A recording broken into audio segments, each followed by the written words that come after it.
Qué bueno en esta noche poder estar reunidos en su casa, en la casa del Señor, ¿verdad? ¿Qué os parece si nos ponemos de pie? Seguramente has saludado a quien está a tu lado, pero date la vuelta, saluda a la persona que está atrás tuyo. Si no le conoces, preséntate, dile cómo te llamas.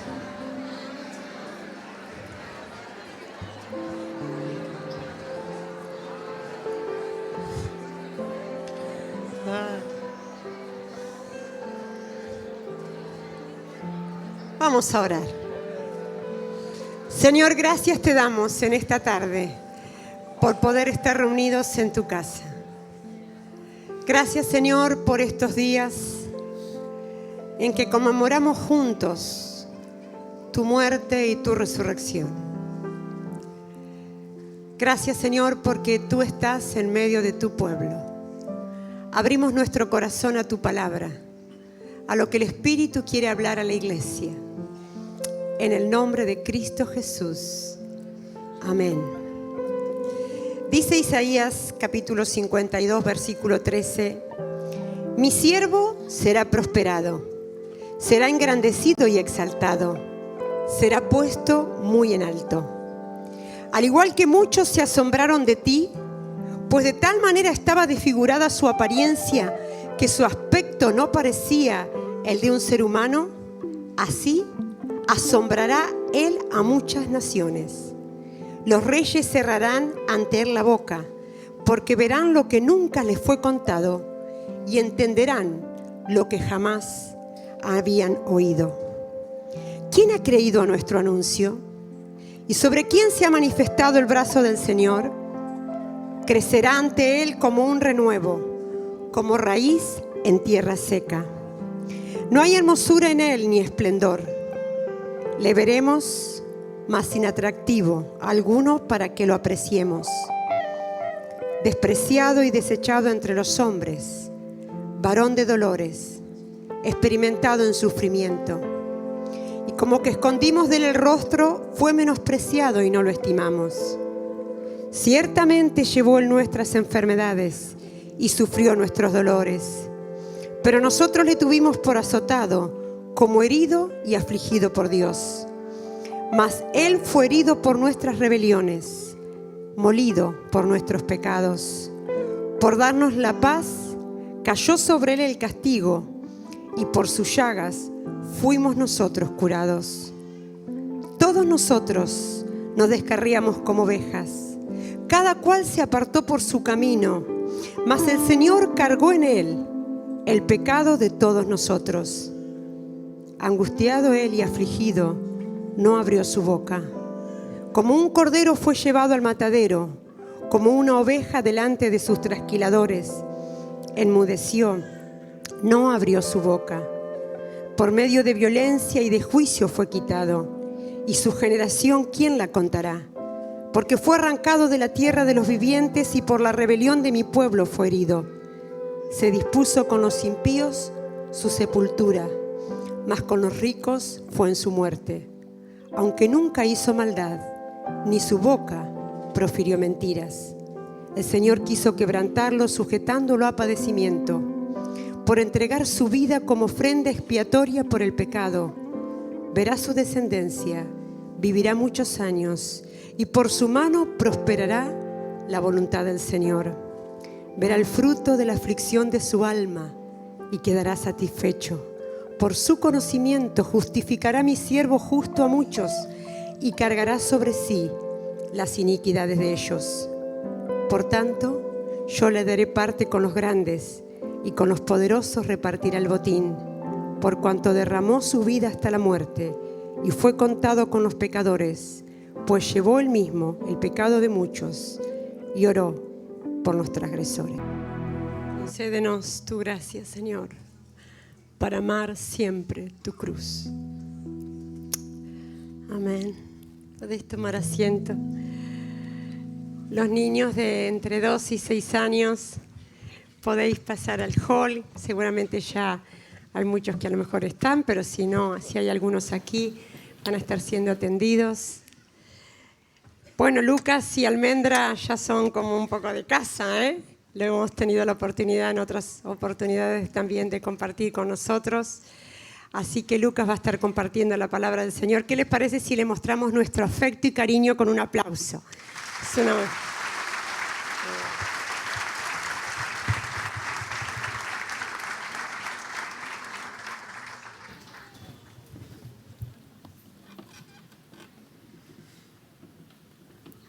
Buenas tardes, ¿cómo están?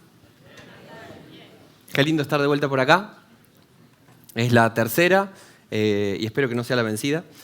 Siempre que venimos nos sentimos muy en casa entre ustedes y venir justamente en esta ocasión y para acompañar esta celebración, este recuerdo de la Pascua es particularmente conmovedor o me resulta particularmente conmovedor.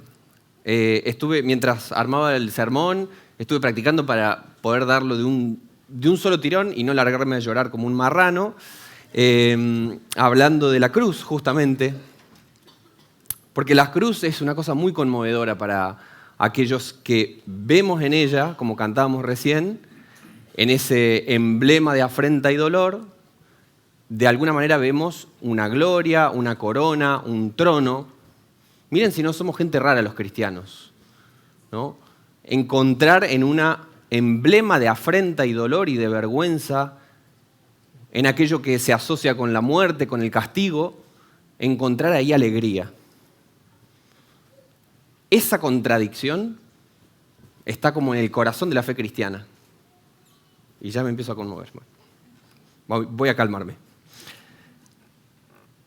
Estamos celebrando, recordando esta Pascua que para los creyentes, para los cristianos de todo el mundo, de todos los tiempos, es la semana más importante en la historia de la humanidad. No hay otra semana que condense el dilema humano desde la perspectiva cristiana de una manera más crucial que el tiempo de la pasión, la muerte y la resurrección del Señor Jesús. Vamos a ver si funciona. No funciona. Bueno, te voy a hacer señas entonces. Hoy me gustaría contarles acerca de cómo se vio la muerte, la pasión, la muerte y la resurrección de Jesús desde los ojos del discípulo amado.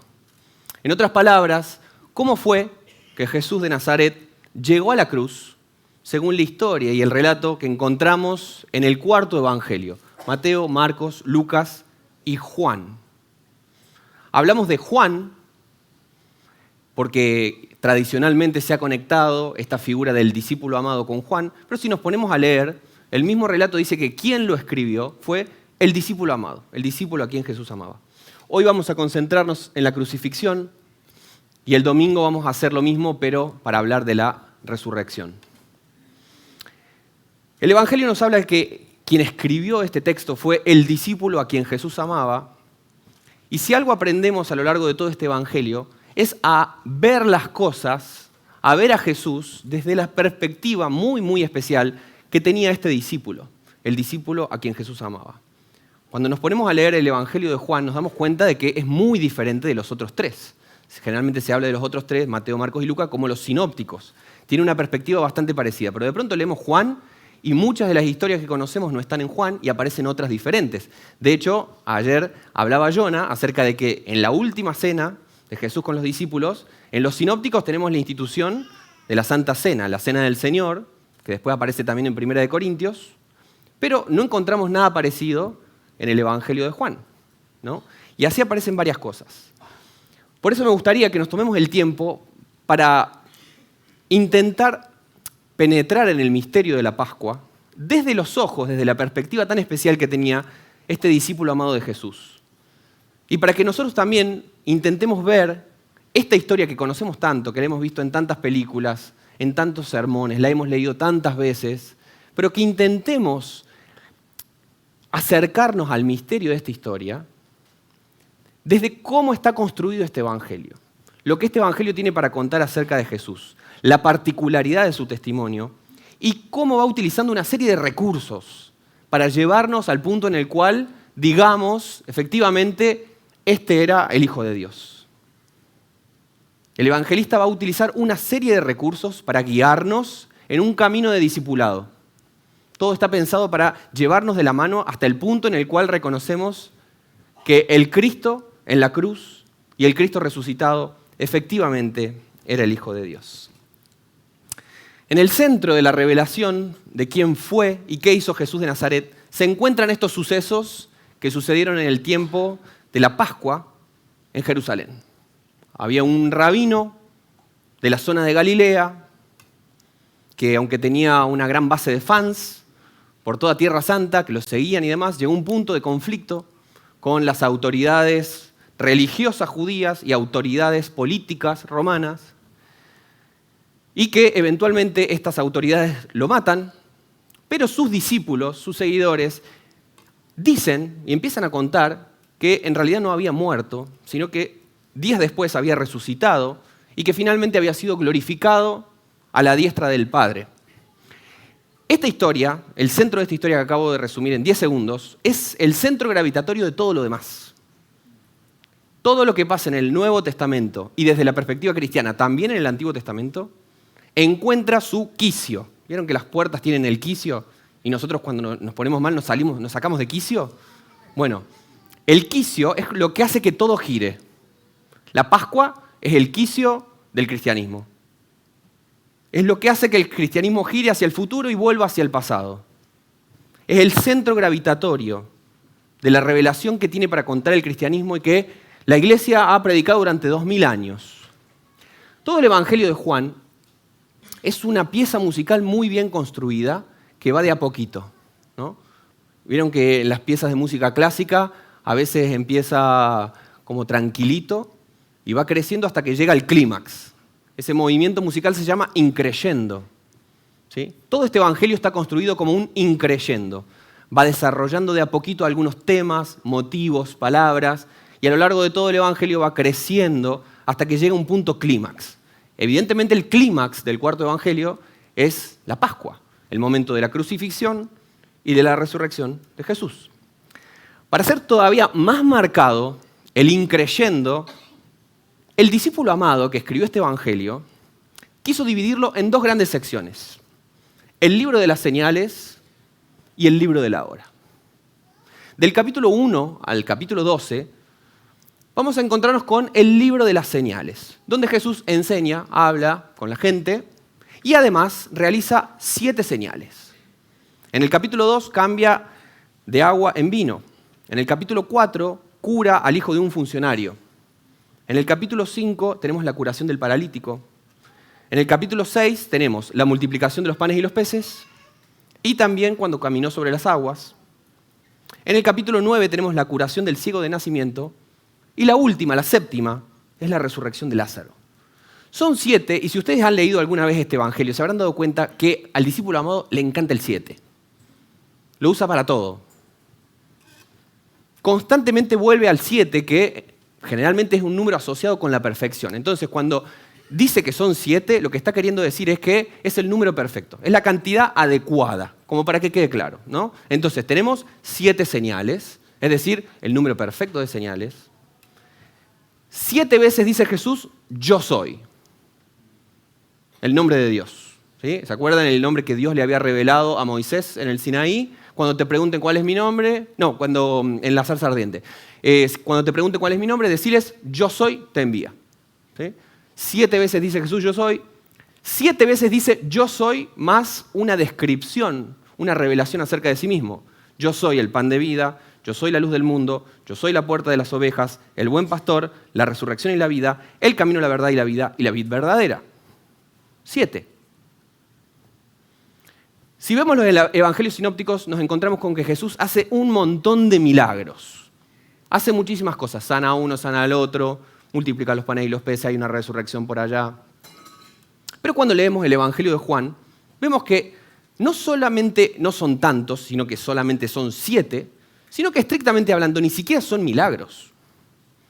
Siempre que el evangelio de Juan quiere hablar de esto, dice que son señales, signos. Porque su función no es simplemente ser un milagro, algo que soluciona un problema.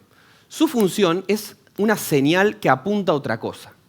Y esto lo dice muy clarito Nicodemo en el capítulo 3, versículo 2.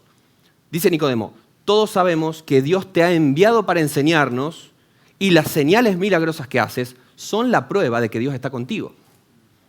Es decir, no son milagros que simplemente resuelven un problema de la gente. Están ahí para apuntar a otra cosa. Es decir, son la prueba de que Dios está contigo. Las 7 señales del cuarto evangelio, del libro de las señales, apuntan a un gran evento. Un evento que Juan, o el discípulo amado, denomina la hora. La hora es una palabra clave, que si se la ponen a ver va a aparecer varias veces a lo largo del libro. Para el cuarto evangelio decir la hora es como decir la que se viene. Prepárate porque se viene una. La hora es el momento de la muerte de Jesús, que durante todo el evangelio se va anunciando.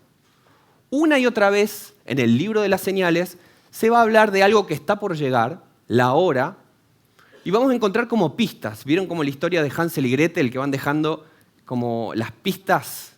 Y si nosotros sabemos seguir las pistas, todas esas nos llevan hasta la hora, que es el momento del mayor sufrimiento, es el momento de la muerte, pero cuidado, dice el discípulo amado, porque de alguna manera ese momento de la muerte es también el momento de la gloria.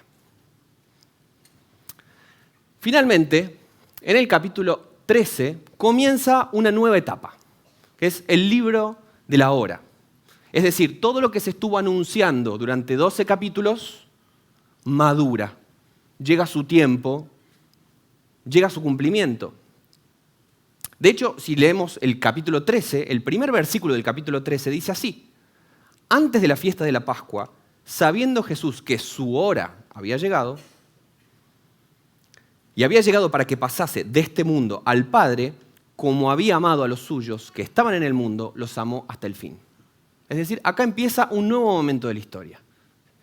La fue construyendo y nos dice en el capítulo 13, acá se viene el increyendo importante. Este es el momento del clímax de la historia. Los primeros 4 capítulos del libro de la hora son la despedida de Jesús de los discípulos. Es donde les habla acerca del Paráclito, donde tenemos la famosa oración sacerdotal de Jesús, ese momento muy íntimo del lavamiento de los pies. Es una sección muy íntima y que ocupa prácticamente el 25% del Evangelio. Es muy importante toda esta sección.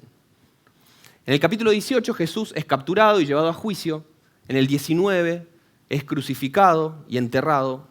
Y los capítulos 20 y 21 nos presentan varias escenas donde el Señor aparece resucitado ante sus discípulos. Les voy a tirar una preguntita, que va a parecer que no tiene mucho que ver con nada, pero confíen que sí. ¿Cuántos años tenía Jesús cuando murió? Se escucha. A ver, alguien con voz de mando y con trompeta de Dios. ¿Cuántos años tenía Jesús? 33. Muy bien. ¿Por qué? ¿De dónde sacan esa información ustedes? De la Biblia. Bueno, ese 33 es un poco Miami me lo confirmó, ¿no? Ese 33 es algo que tenemos por ahí, pero no sabemos muy bien de dónde viene. Y lo cierto es que no sabemos a ciencia cierta cuántos años tenía Jesús cuando murió. No lo sabemos. Al igual que un montón de otros datos de Jesús, de su historia, no sabemos exactamente cuánto tenía. Pero tradicionalmente se dice que tenía 33 por una mezcla de 2 datos bíblicos. Uno nos viene del Evangelio de Lucas y uno nos viene del Evangelio de Juan. Lucas capítulo 3, versículo 23 dice, Jesús tenía unos 30 años cuando comenzó su ministerio público. Fíjense que no dice que tenía 30, es que tenía unos 30. Y lo de los 3 años de ministerio tiene que ver con que en el Evangelio de Juan se habla 3 veces de la Pascua. En el capítulo 2 se habla de la Pascua, en el capítulo 6 se habla de la Pascua y en el capítulo 19 se habla de la Pascua. Esta era una fiesta que se celebraba una vez al año, por lo tanto 30 más 1, 2, 3, 33. De ahí viene la cosa. Y las 3 Pascuas de estas que habla el Evangelio son la del capítulo 2, las bodas de Caná, poquito después de las bodas de Caná, donde Jesús convirtió el agua en vino. La del capítulo 6, donde Jesús hace la multiplicación de los panes y los peces, y la Pascua del capítulo 19, que es la del mismo Jesús, donde Él fue entregado como Cordero de Dios que quita el pecado del mundo. La señal que tenemos en la primera Pascua, en las bodas de Caná de Galilea, nos enseña algo muy, muy, muy importante acerca de este camino de discipulado al cual nos invita el discípulo amado. Capítulo 2, versículo 11 dice: esta señal milagrosa en Caná de Galilea marcó la primera vez que Jesús reveló su gloria y sus discípulos creyeron en Él. ¿Por qué es tan importante este versículo con el que concluye la historia de Caná? Porque nos está diciendo que en un lugar remoto, Caná de Galilea es un lugar inexistente, prácticamente un lugar muy pequeñito, en un lugar remoto, en una fiesta anónima, no sabemos cómo se llamaban los novios, en ese lugarcito perdido, dice que Jesús reveló su gloria por primera vez. De hecho, si ustedes se ponen a leer todo el Evangelio, es la única vez donde se dice que Jesús muestra su gloria. Y uno diría, ¿por qué mostraría su gloria en un lugarcito perdido, en una fiesta anónima, y simplemente para que haya más vino, para que la fiesta dure más tiempo? ¿Por qué es que Jesús haría una cosa como esa? ¿Por qué no se va al centro de Jerusalén a resucitar a todo el cementerio? Bueno, levántense, chicos, va. Eso sería mucho más potente. Llamaría muchísimo más la atención. Lo que nos está invitando a ver el evangelista ya desde el capítulo 2 es que necesitamos estar atentos a la gloria de Dios en lo aparentemente insignificante. No en lo espectacular, no en lo predecible, sino en lo inesperado y en lo insignificante. ¿Por qué nos está haciendo este camino?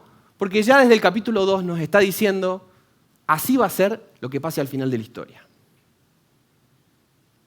Vamos a ver la gloria de Dios en lo insignificante y en lo inesperado. Al final de la historia ustedes van a ver a un Cristo aparentemente derrotado y ahí van a ver la gloria de Dios. Y necesitan aprender a ver desde el comienzo, porque si no se lo van a perder. Y no solamente aprendemos esto. En las bodas de Caná vemos que solamente unas poquitas personas, el relato nos dice que solo supieron los sirvientes y los discípulos. Nadie más se enteró de lo que pasó. La gente de la fiesta no se enteró, los novios no se enteraron, ni siquiera el maestresala, que era el encargado de saber de dónde venía el vino. Nadie supo, salvo los sirvientes, los más insignificantes de toda la fiesta, y los discípulos. El resto de personas, al igual que en la crucifixión, no se dieron cuenta de que la gloria estaba delante de ellos. Les pasó por al lado. Lo mismo nos pasa con la segunda señal, con la de la Pascua de la multiplicación de los panes y los peces. Juan capítulo 6, versículos 14 y 15 dice así: la gente, al ver la señal milagrosa que Jesús había hecho, multiplicando panes y peces, exclamó: no hay duda de que es el profeta que esperábamos. Cuando Jesús vio que estaban dispuestos a hacerlo rey a la fuerza, se escabulló hacia las colinas él solo. La gente va a Jesús porque quiere comida y milagros. Pero el Señor dice: yo no soy ese tipo de rey. El Señor se aleja de la multitud de la misma manera que resistió a la tentación de Satanás en el desierto. Porque en el fin, la misma tentación de acá es la tentación del desierto, y que es ser un rey según las expectativas y las formas de este mundo. Y Jesús no está dispuesto a lidiar con este tipo de reinado. Y dice que acá que la gente está fascinada con Jesús. Esto es lo que estábamos esperando. Pero pasan un par de versículos y la gente dice: yo no quiero saber nada con este hombre. Y se va. ¿Y por qué se va la gente? Porque Jesús empieza a mostrar quién es realmente, empieza a develar su misterio, empieza a mostrarse. Y dice: a menos que coman la carne del Hijo del Hombre y beban su sangre, no podrán tener vida eterna en ustedes. Pero todo el que coma mi carne y beba mi sangre tendrá vida eterna, y yo lo resucitaré en el día final. Cuando Jesús dice esto acá, la gente, imagínense, dice: ¿qué le pasa a este tipo? Está loco de la cabeza. La multitud se empieza a ir, lo abandona a Jesús y solamente se quedan los discípulos. Una vez más, al igual que en Caná de Galilea, hay muchas personas que disfrutan del milagro, pero muy poquitas que reconocen la señal. Muy poquitas entienden que en realidad el verdadero corazón de Jesús está acá, no en los panes y los peces multiplicados. Por eso los últimos que se quedan, los discípulos, se ven ante la confrontación del misterio de Jesús. Jesús le dice, ¿ustedes también quieren irse? Y es ahí que Pedro dice estas palabras. Señor, ¿a quién iríamos? Tú tienes las palabras que dan vida eterna. Nosotros creemos y sabemos que tú eres el Santo de Dios. Es decir, aunque todos gozaron del milagro, muy poquitos llegaron a ver la señal a la cual apuntaba ese milagro. Que este es el Cristo, el Santo de Dios. Y que solamente sus palabras dan vida eterna. A través de las señales de estas dos primeras Pascuas, la de la transformación del agua en vino y la multiplicación de los panes y los peces, el discípulo amado nos está enseñando a entender, nos está guiando a captar el verdadero sentido de lo que iba a pasar en la última Pascua. Es un camino de discipulado que va increyendo. A partir de estas dos señales y a partir de estas dos Pascuas, el discípulo amado nos va a presentar lo que va a pasar en la última Pascua, donde Cristo se ha crucificado, y en la última de todas las señales, a la cual apuntaban las otras 7, que es la resurrección. Fíjense la maestría de este libro. Nos enseña que aprendemos a ver la gloria de Dios donde parece que está ausente. Nos enseña que son muy poquitos los que se van a dar cuenta de lo que realmente está pasando. Nos enseña que Jesús es un rey muy diferente de los reinos de este mundo. Y nos enseña que el reinado de Jesús está conectado íntimamente a un misterio que se da en su carne y en su sangre. Básicamente, el corazón de lo que iba a pasar allá ya nos lo enseñó en las otras dos Pascuas. Nos preparó para abrir nuestros ojos a lo que verdaderamente iba a pasar.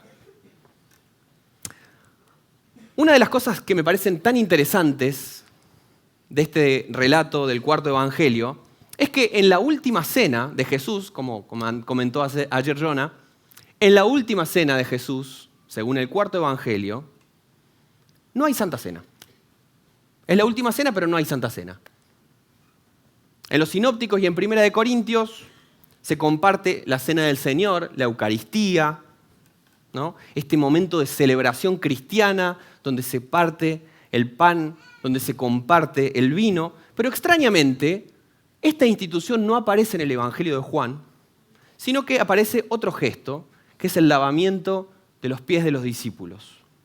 Sin embargo, es muy interesante, porque esto pasa en la última Pascua. En el tiempo de la última Pascua, Jesús lava los pies de sus discípulos, pero lo que falta en la última Pascua, en las otras dos Pascuas anteriores, sobra. Porque en el capítulo 2, leemos que Jesús convirtió 600 litros de agua en vino. O sea, era una cantidad absurda de vino que alcanzaba para hacer 80 fiestas en Caná de Galilea, imagínense. Hay vino para que sobre. Y si leemos el capítulo 6 nos dice que Jesús multiplica pan y sobra tanto pan que llenan 12 canastas. Es decir, la Santa Cena que falta en esta última estuvo presente ya en exceso en las dos Pascuas anteriores.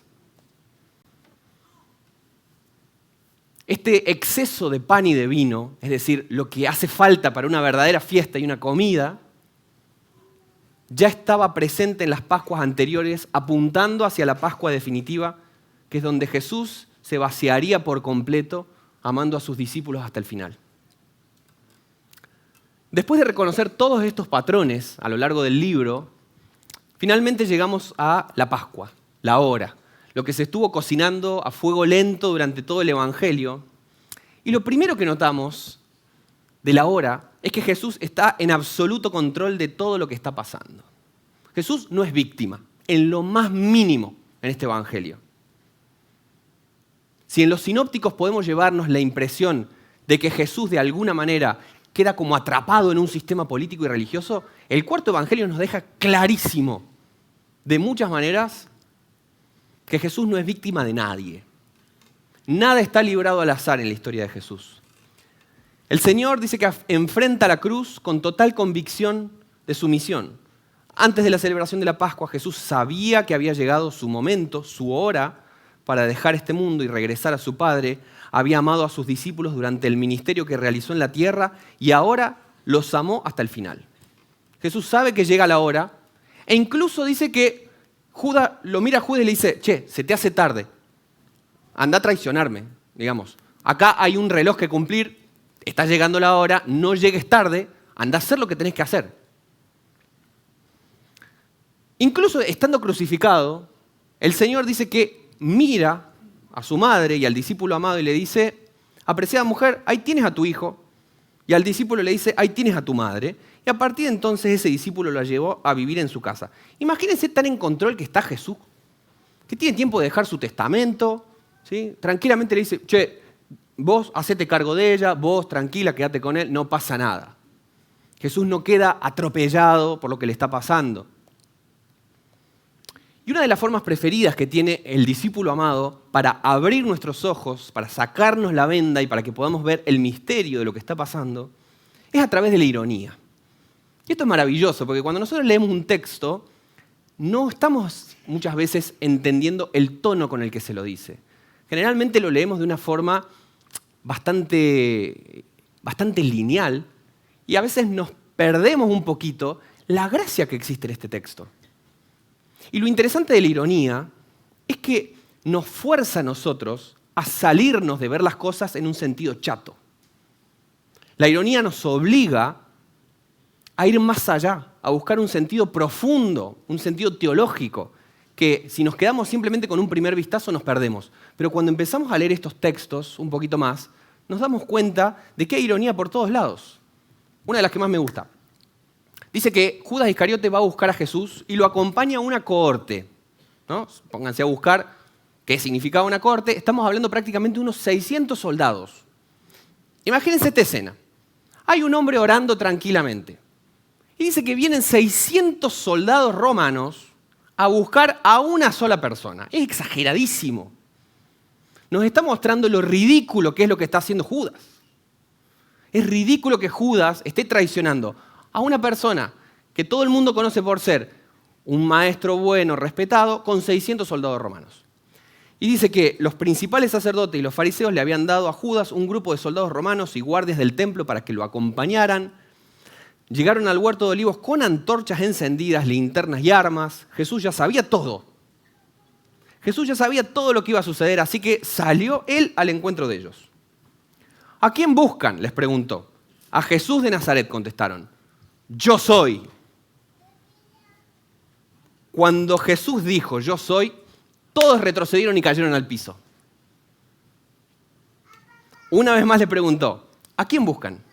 Y nuevamente ellos contestaron, a Jesús de Nazaret, ya les dije que yo soy. O sea, el Señor dice, yo soy, el mismísimo nombre que Dios le había revelado a Moisés, repite 3 veces el nombre yo soy, y cuando dices yo soy, 600 soldados romanos caen al piso. Ni a Marvel se le ocurre esto. 3 veces dice yo soy, y cuando dice yo soy, se caen 600 soldados al piso. Y unos versículos después, Jesús está hablando con Pilato, y Pilato le dice, mi reino no es un reino... Jesús le dice a Pilato, mi reino no es un reino terrenal. Si lo fuera, mis seguidores lucharían para impedir que yo sea entregado a los líderes judíos. Pero mi reino no es un reino de este mundo. Dice que Pedro tiene una espada por ahí y le corta la oreja a alguien. Pero Jesús no necesita nada de eso. Imagínense si diciendo simplemente 2 palabras, ego eimi, yo soy, podría tirar al piso a 600 soldados. Imagínense si va a necesitar el padre de Pedro. Imagínense, con 2 palabras el Señor podría tranquilamente derrotar a sus enemigos. Él no es víctima de lo que está pasando. La escena continúa en los juicios de Jesús, de manos de Pilatos, de Anás y de Caifás. Y acá hay otra escena muy irónica. Vemos que Pilato dice que entra a su palacio y sale. Todo el tiempo tenemos este movimiento de Pilato entrando y saliendo. Dice que adentro del palacio de Pilato está Jesús. Entonces Pilato entra y habla con Jesús. Y después dice que afuera estaban los líderes religiosos y Pilato sale y habla con los líderes religiosos y los sacerdotes. ¿Por qué pasa esto de que Pilato entra y sale? Porque dice que los líderes religiosos, los sacerdotes, no querían entrar en la casa de un romano impuro para no contaminarse porque querían celebrar la Pascua. O sea, esta gente no tiene ningún problema de matar a un inocente, tramando una cosa muy turbia, pagando 30 monedas, no tienen ningún problema de hacer eso, pero cuidado, no se quieren contaminar porque quieren celebrar la Pascua. ¿No? Todo muy lindo esta gente. No se dan cuenta, para colmo, que el único camino que tendrían para celebrar verdaderamente la Pascua sería entrar al palacio de Pilato, porque ahí está el Cordero de Dios que quita el pecado del mundo. Y voluntariamente no quieren entrar a experimentar la verdadera Pascua perfecta. Jesús, hablando con Pilato, no mendiga en ningún momento, no tiene miedo, dice que su reino no es de este mundo. Y hay un momento donde Pilato quiere sobrarlo, se quiere burlar un poco de Jesús, pero Jesús le dice ciertas cosas que lo descolocan tanto a Pilato que termina diciendo, medio como en una crisis existencial, ¿pero qué es la verdad? Como en crisis existencial, el que quería burlarse de Jesús termina en una crisis existencial. Y 2 veces presenta Pilato a Jesús ante la multitud. Él lo habla en un sentido muy irónico. Pilato cree que se está burlando de Jesús. Sin embargo, no sabe que sus palabras están revelando el misterio de Cristo. En el 19:5, entonces Jesús salió con la corona de espinas sobre la cabeza y el manto púrpura puesto, y Pilato dijo, miren, aquí tienen al hombre, ecce homo. Y en el 19:14, ya era el día de preparación para la Pascua cerca del mediodía, y Pilato dijo al pueblo, miren, aquí tienen a su rey. Miren, aquí tienen al hombre y miren, aquí tienen a su rey. La unión hipostática de Cristo, las 2 naturalezas de Jesús, nombradas proféticamente por un romano en crisis existencial. Más irónico que esto no existe. Sin saberlo y sin quererlo, Pilato está haciendo una pieza, un actor, en un drama existencial universal que lo excede ampliamente. Jesús está a punto de ser coronado y Pilato es una pieza más que colabora en todo este proceso de coronación. Estamos ya llegando al final de este recorrido y espero haber podido comunicar un poquito de esta estructura maravillosa que está diseñada para abrir nuestros ojos, para sacarnos la venda y para que podamos ver un poquito del misterio que se nos está a punto de revelar con todo su esplendor en la última escena, que es la crucifixión. Y la escena de la crucifixión es muy fascinante, porque es donde confluyen todos los caminos abiertos a lo largo del libro. Toda la crucifixión de Jesús, según el Evangelio de Juan, es como una especie de proceso de entronización. Es decir, hay todo un camino para nombrar rey a alguien, pero ojo, es una parodia de los procesos de coronación de los reyes de este mundo. Lo interesante es que los líderes, tanto políticos como religiosos, piensan que se están burlando de Jesús y de que Jesús está siendo derrotado. Sin embargo, los que hemos hecho todo este camino de discipulado con Jesús, desde el capítulo 1 en adelante, hemos aprendido a ver lo que verdaderamente está pasando, donde aparentemente no estaría revelándose. Hemos aprendido a ver las cosas de otra manera, y por eso somos nosotros los que podemos darnos cuenta de que en realidad, aunque parece que Jesús es derrotado, en realidad Él está triunfando sobre los poderes de este mundo. Y si en el capítulo 6 la gente quiso hacer rey a Jesús por la fuerza y el Señor se escapó, acá no se escapa. Acá se entrega por completo. Porque su reino no iba a ser impuesto a la fuerza ni a través de milagros muy llamativos. El camino al trono que iba a hacer Jesús no sería según la gloria de este mundo, sino a través de una gloria que muy pocos pueden ver y que se manifiesta en una aparente derrota. Jesús se sube a la cruz coronado como rey del ilógico reino de Dios. El mismo Pilato, había proclamado, aquí tienen a su rey. Y dice que hay unos soldados que lo visten a modo de broma, lo visten con un manto real y con una corona. Ellos piensan que están haciendo una broma. Crucifican al rey Jesús y a su lado ponen a 2 ladrones, que son como súbditos en esta coronación, uno a cada lado. Y como si aún no nos quedara claro que la cruz es un trono, pasa lo siguiente. Pilato colocó un letrero sobre la cruz que decía, Jesús de Nazaret, el rey de los judíos. El lugar donde lo crucificaron a Jesús estaba cerca de la ciudad y el letrero estaba escrito en hebreo, en latín y en griego para que muchos pudieran leerlo. Entonces los principales sacerdotes se opusieron y le dijeron a Pilato, cambia la inscripción, el rey de los judíos, por una que diga, él dijo, yo soy el rey de los judíos. No respondió Pilato, lo que he escrito, escrito está. Y así quedará. Esta escena es absolutamente fascinante, sinceramente. Porque Jesús muere con el título, este es el rey de los judíos, proclamado en las lenguas para que todo el mundo se enterara de esto que estaba pasando. Y si antes leímos 3 veces, yo soy, yo soy, yo soy, acá leemos 3 veces, Jesús es el rey de los judíos, Jesús es el rey de los judíos, Jesús es el rey de los judíos. Como para que quede bien clara la cosa. Y como si faltara algo más a toda la ironía de esta situación, cuando los sacerdotes van a reclamar y dicen, esto no está bien, Pilato, invocando el texto, dice, escrito está. Yo escribí que Jesús es el rey. Escrito está y no se puede cambiar. Está citando la Biblia. El chabón utiliza este texto bíblico, escrito está. O sea, fíjense la maravilla de este relato. Jesús iba a ser el rey de los judíos, escrito está y no se puede cambiar. Antes de morir dice que Jesús dice unas últimas palabras. Sigue en absoluto control de todo lo que está pasando. Dice, tengo sed. Porque se acordó Jesús, es cierto que tengo que cumplir todavía una profecía más del Antiguo Testamento. Tengo sed. Mira hacia el reloj, ok, es hora, consumado es, dice, es decir, ya terminé con todo, ya hice todo lo que tenía que hacer, ya está. Y recién ahí dice, diciendo consumado es, entregó su espíritu. Ni siquiera lo matan a Jesús. Ni siquiera lo pueden matar. Él mismo decide cuándo quiere entregar su espíritu y morir. Y delante de nuestros ojos estamos viendo el cumplimiento de estas palabras. Nadie puede quitarme la vida, sino que yo la entrego voluntariamente en sacrificio. Pues tengo la autoridad para entregarla cuando quiera y también para volver a tomarla. Vamos a cerrar nuestros ojos.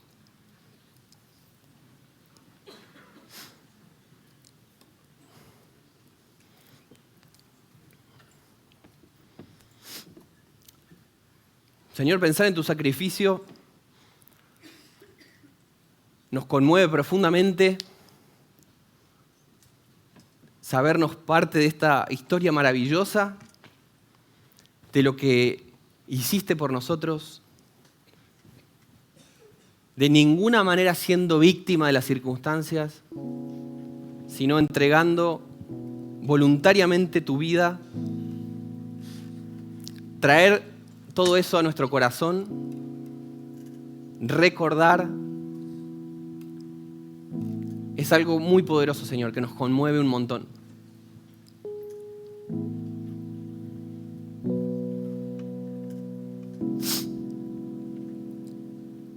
Había toda una multitud de gente que estaba mirando todo eso y no se daba cuenta de lo que estaba pasando. Es que era tan ilógico, tan contradictorio, que en ese cuerpo derrotado, sangrante, de alguna manera se estuviera transfigurando la gloria de Dios. Era tan ilógico, tan inexplicable, tan paradójico. Pero aquellos que somos tus discípulos, que te hemos seguido lentamente en el camino hacia la hora, hemos aprendido a ver la gloria donde no la esperábamos. Hemos aprendido a percibir lo maravilloso, lo increíble, lo fascinante, donde otros simplemente pasan de largo. Hemos aprendido a reconocer que no sos un rey como los de este mundo, ni usás las tácticas de este mundo, sino que tu reino es otra cosa.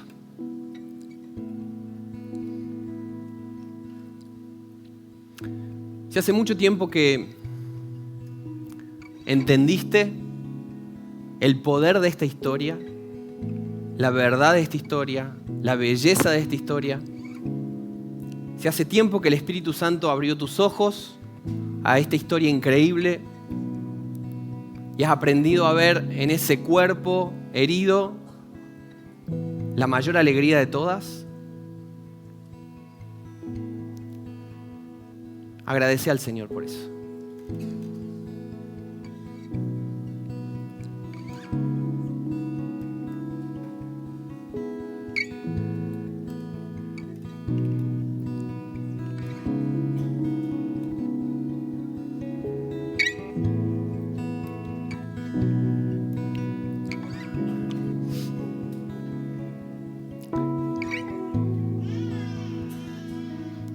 Si en esa cruz de dolor y de condenación y de sufrimiento has logrado reconocer al Salvador del mundo, al Cordero de Dios que quita el pecado, al amado de nuestra alma, a tu amigo, a tu Señor, mirá la cruz y adoralo.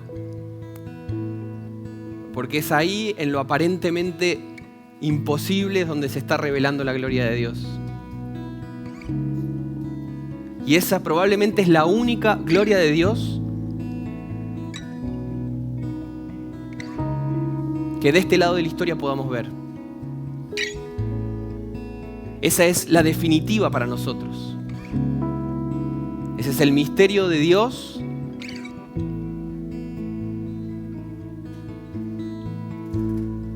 que se reveló ante nosotros gracias a que el Espíritu Santo abrió nuestros ojos, nos sacó la venda para ver el detrás de escena de la historia.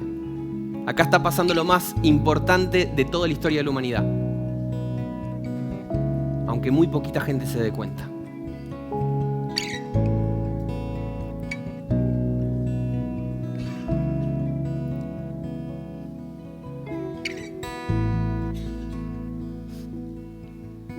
Si has aprendido a ver la gloria de Dios donde no creíamos o esperábamos que estuviera, agradecele una Pascua más por ese amor inmenso.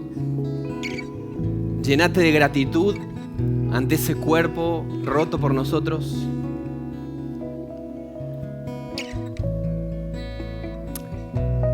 Y si es la primera vez que tus ojos se abren para contemplar ese misterio, si es la primera vez en la cual tomás conciencia de lo que acaba de pasar en la cruz, no dejes que ese momento de claridad se vaya. ¿Dónde estás? Podés pedirle a ese Dios que se mostró en Jesús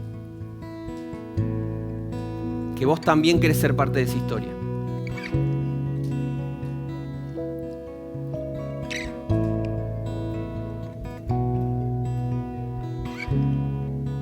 Si esta es la primera vez que el Evangelio de Jesús tiene sentido para vos, si nunca antes habías dado un paso para abrazar ese Evangelio, esa buena noticia, no te vayas de acá sin hablar con alguien que te explique cómo seguir en ese camino.